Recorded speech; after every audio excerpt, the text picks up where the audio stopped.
দোয়ার অস্ত্র অত্যন্ত গুরুত্বপূর্ণ অস্ত্র। সুখে থাকলেও দোয়ার প্রয়োজন আপনার। যতই সুখ থাক না কেন, দুনিয়া জান্নাত নয়। একদিকে অনেক সুখ, অন্যদিকে অভাব আছে, কষ্ট আছে। কষ্ট আছে প্রত্যেক মানুষের। পয়সার সুখ থাকলে শারীরিক সুখ নেই, শারীরিক সুখ থাকলে পারিবারিক সুখ নেই। হ্যাঁ, আর কারো কাছে কিছু আছে, কারো কাছে কিছু নেই। সবই ভালো আছে, কিন্তু জালেম ওপর থেকে চেপে আছে। কত রকমের যে সমস্যা মানুষের থাকতে পারে এই দুনিয়াতে। অশান্তির জায়গা এটি। একমাত্র শান্তির জায়গা, সার্বিক শান্তি জান্নাতে। সেই জান্নাত যাওয়ার একটি বড় অস্ত্র হচ্ছে, বড় ওসিলা হচ্ছে দোয়া। আর দোয়া একজন মুমিন মুসলিমের যে কোনো অবস্থায় থাকে না কেন সবচাইতে শক্তিশালী অস্ত্র। আমি মাঝে মাঝে এই কথাটি বলি এবং আমি নিজে বিশ্বাস করি এবং আমল করি। আল্লাহ যেন তৌফিক দান করেন। সেটা হচ্ছে যে দোয়া এমন একটি অস্ত্র, যেই অস্ত্র কেউ টাকা দিয়েও কিনে নিতে পারবে না আপনার কাছ থেকে, আর কেউ আপনার জীবন শেষ করে দিয়ে কেড়েও নিতে পারবে না। দুনিয়ার সব অস্ত্র কেড়ে নেওয়া যায়, নিরস্ত্র করে দেওয়া যায়। যতই হাতিয়ার থাকে না কেন, হাতিয়ার লেস হয়ে যেতে পারে কোনো সময়। সমস্ত কিছু কেড়ে নিল, কিছুই নেই আপনার কাছে। কিন্তু দোয়া, দুনিয়ার কোন শক্তি জুলুম অত্যাচার করেও, মুখ বন্ধ করেও কেড়ে নিতে পারবে না।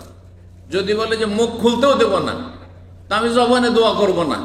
হ্যাঁ, কিন্তু আমার কলব, আমার হৃদয় দোয়া করছে। আল্লাহ কলবের কথা জানছেন। মনে মনে আমি দোয়া করছি, মনে মনে দোয়া করছি। আল্লাহ বাক শক্তি দেননি কাউকে বোবা, কিন্তু তাকে বিবেক দিয়েছেন। হ্যাঁ, সুতরাং তার হিতাহিত জ্ঞান আছে, বুঝতে পারছে। সুতরাং সে অন্তর থেকে দোয়া করছে। ইশারা ইঙ্গিতে তাকে ইসলাম শিখিয়ে দিয়েছে, অন্তর থেকে সে দোয়া করছে। জবান কোনো জরুরি নয়, কিন্তু অন্তরের দোয়ার সাথে যাকে আল্লাহ জবান দিয়েছেন, বাক শক্তি দিয়েছেন, বাক শক্তি দিয়েও দোয়া করে। আল্লাহর উপর দোয়াকে এত পছন্দ করেন। দোয়া মানে ডাকা। কাকে ডাকা? আল্লাহকে ডাকা। তো দোয়া ইবাদত, গুরুত্বপূর্ণ ইবাদত। সুতরাং দোয়া সমস্ত ডাকা একমাত্র কাকে হবে? আল্লাহকে ডাকবেন। গায়রুল্লাহকে, আল্লাহ ছাড়া কাউকে ডাকবেন না। কখনো আপনি নবী রসুলকে ডাকবেন না, বড় শিরক। আল্লাহর জায়গায় দিয়ে দিলেন তাকে, আল্লাহর জায়গায় তাকে দেওয়া যাবে। কখনো আপনি কাউকে ডাকবেন না, আপনি জিলানি চিশতিকে ডাকবেন না, আপনি খাজাকে ডাকবেন না, আপনি গৌসকে ডাকবেন না, আপনি কাউকে ডাকবেন না। যারা ডাকে তারা মুশরিক হয়ে যায়, ইসলাম শেষ হয়ে যায়। এইরকম এত বড় ভুলে থাকবেন না।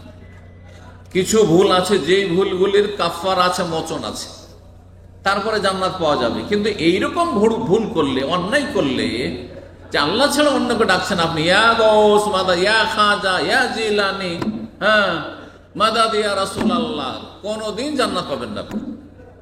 চিরস্থায়ী জাহান্নামী হইতে হবে, এতে কোনো সন্দেহ নেই। সামান্য সন্দেহ থাকে তাহলে আপনার ঈমান নেই, ইসলাম বুঝেনি নি। আপনি আগে বুঝেন, শিখেন, তারপরে ভালো মুসলিম হয়ে। ওয়ান্নাল মাসাজিদা লিল্লাহি ফালা তাদউ মাআল্লাহি আহাদা। মসজিদ আল্লাহ, সেজদা আল্লাহ। সূরা জিনে আল্লাহ বলছেন ফালা তাদউ, সুতরাং সেজদা হবে আল্লাহ। একটি বিষয় হয়ে গেল, মসজিদ যখন আল্লাহর, সেজদার জায়গা আল্লাহ, তখন আল্লাহরই সেজদা হবে। এটি গুরুত্বপূর্ণ একটি ইবাদত। এবং সেজদায় দোয়া করলে, সেজদা প্লাস দোয়া, এতে সবচেয়ে বেশি দোয়া কবুলের চান্স থাকে। হাদিস এই জন্য রয়েছে, সেজদা সবচেয়ে বেশি কাছে আল্লাহর চলে গেছেন আপনি। আর তার সাথে সবচাইতে ফলপ্রসূ আপনি মাধ্যম, সেটা হচ্ছে দোয়া, আল্লাহকে ডাকার জন্য। দুটো যদি করেন তো দোয়া কবুলের বড়ই চান্স রয়েছে। নবী সাল্লাল্লাহু আলাইহি ওয়াসাল্লাম হাদিস সহিহ মুসলিমের, আকরাবু মা ইয়াকুনুল আবদু মির রাব্বিহি ওয়া হুয়া সাজিদ। বান্দা সবচেয়ে কাছাকাছি হয়ে যায় রবের, আল্লাহর, যখন সিজদায় লুটিয়ে পড়ে। এত সুন্দর কপাল, এত সুন্দর চেহারা, এত সুন্দর মুখমণ্ডল, এটা চিন্তা করছে না যেখানে ধুলো আছে, তো ময়লা আছে, তো বালি আছে, আমি আমার মাথাটিকে কি করে, তারপরে একেবারে ঝুঁকিয়ে দেওয়া, সবচেয়ে শ্রেষ্ঠ অঙ্গটিকে একেবারে মাটিতে লুটিয়ে দেওয়া। এটা অহংকারী দ্বারা সম্ভব নয়, এটা দুর্বল ইমানওয়ালার দ্বারা সম্ভব নয়। এই জন্য আধা নামাজি তারা। হ্যাঁ, এটা নাস্তিক দ্বারা সম্ভব নয়। এটা মুশরিক দ্বারা, শুধু আল্লাহকে ডাকা সম্ভব। মুশরিক আল্লাহকে ডাকে, অন্য কাউকে ডাকে, আল্লাহকে সিজদা করে, অন্য কাউকে করে। সেজদার অবস্থায় দোয়া, ফাজতাহিদু ফি দোয়া, নবী বলছেন।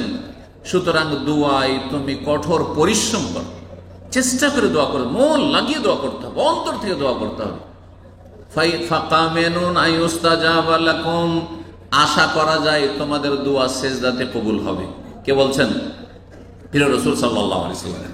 স্বয়ং আল্লাহ দোয়ার জন্য ডাক দিচ্ছেন। আয়াতটা শেষ হয়নি তো সূরা জেনেন।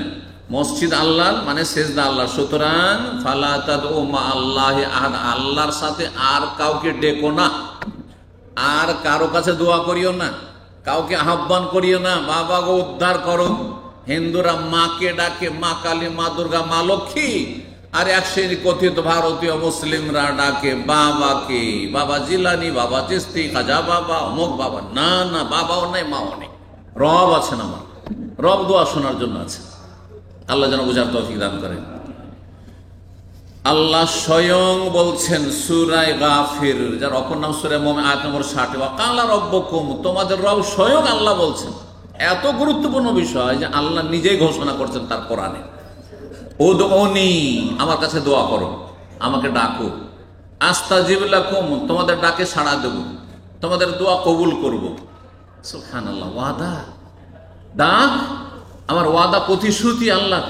আল্লাহ ওয়াদা খেলাফি করেন না, আমাদের মতো না। ইন্নাল্লাহ লা ইউখলিফুল মিয়াদ, আল্লাহ কখনো ওয়াদার বার খেলাফ করেন না। ইন্নাল্লাযীনা ইস্তাকবিরুনা আন ইবাদাতি সায়াদখুলুনা জাহান্নামা দাখিরিন, যারা দুয়ার মতো গুরুত্বপূর্ণ ইবাদতের ক্ষেত্রে অহংকার দেখায়, দোয়া করে না, ধার ধারে না, অভাব আছে, কোনো অভাব নাই, যথেষ্ট পয়সা আছে, যথেষ্ট দাপট আছে, ক্ষমতা আছে, হ্যাঁ, দুনিয়ার সামগ্রী আছে, কোনো চিন্তা নেই, এরা অহংকারী।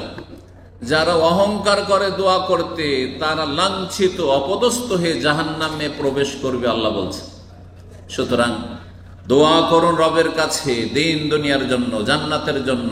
আল্লাহ জান্নাত যেন দান করেন আমাদেরকে, জান্নাতি হিসাবে আল্লাহ কবুল করেন। সবচেয়ে বড় দোয়া জাহান্নাম থেকে রক্ষা কর। 3 বার করে যদি জান্নাত চান, আল্লাহ জান্নাত দেবেন। 3 বার করে খালেস অন্তর থেকে জাহান্নাম থেকে যদি পানাহ চান, আশ্রয় চান, তো আল্লাহ আশ্রয় দান করবেন।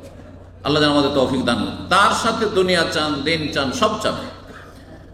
সূরা বাকারা 186 আল্লাহ বলছেন, ওয়াইজা সালাকা ইবাদি আন্নী ফাইন্নী করিব, হে নবী, যদি আমার বান্দারা তোমাকে জিজ্ঞাসা করে, সাহাবীরা, যে আমি কাছে না দূরে, চিল্লা ডাকবো না আস্তে ডাকবো, বলো আমি কাছে। আল্লাহ অত্যন্ত কাছে, আল্লাহকে আস্তে ডাকলি, কিন্তু জবানটা উচ্চারণ করে ডাকেন, এটা হচ্ছে উত্তম সবচাইতে। অন্তরের কথাটি জবান দ্বারা, কথার দ্বারা প্রকাশ করেন রবের সামনে আপনি, আল্লাহ এটা পছন্দ করেন। ফাইন্নী করিব উজিবু দাওয়াতা ইযা দান, বান্দা যখন দোয়া করে তখন সেই বান্দার দোয়া, দোয়াকারীর দোয়া আমি শুনে থাকি, কবুল করে থাকি, ডাকে সাড়া দিয়ে থাকি। ফালিয়াস্তাজিবু লি, কিন্তু দোয়া কবুলের জন্য শর্তের দিকে আল্লাহ ইঙ্গিত করছেন, তারাও যেন আমার ডাকে সাড়া দেয়। কথাটি ভালো করে মনে রাখবেন আমার, কিন্তু আল্লাহ আমাদের ডাকে সাড়া দিবেন, কিন্তু আল্লাহর ডাকে যেন আমরা সাড়া দিই। হ্যাঁ, বুঝছেন তো? আল্লাহর ডাক কি? আল্লাহর ডাক ওই যে মুয়াজ্জিন ডাকছে, আজান দিচ্ছে, একামত হচ্ছে, হাইয়া আলাস সালাহ, নামাজের জন্য এসো, হাইয়া আলাল ফালাহ, তোমাদের সফলতা কামিয়াবির জন্য এসো। হ্যাঁ, তখন আসতে হবে।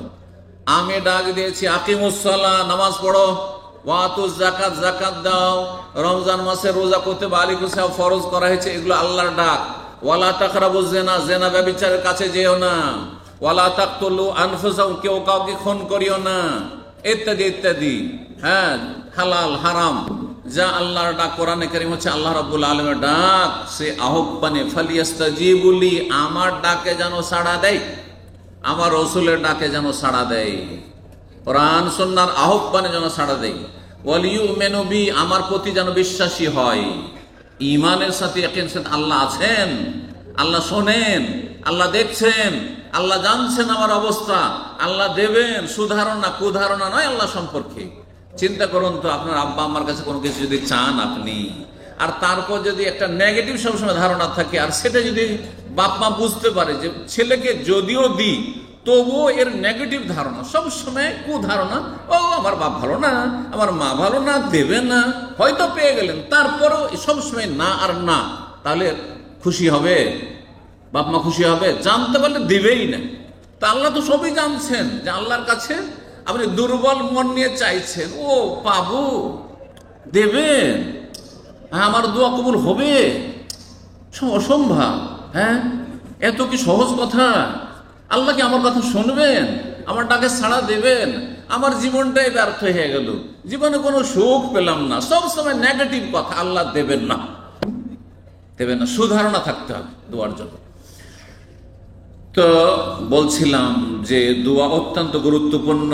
আল্লাহ বলছেন ঈমানের সাথে আমার ডাকে সাড়া দাও, লাআল্লাহুম ইয়ারশুদুন, তাহলে তোমরা হেদায়েতের পথ পাবে আর দোয়া তোমাদের কবুল হবে।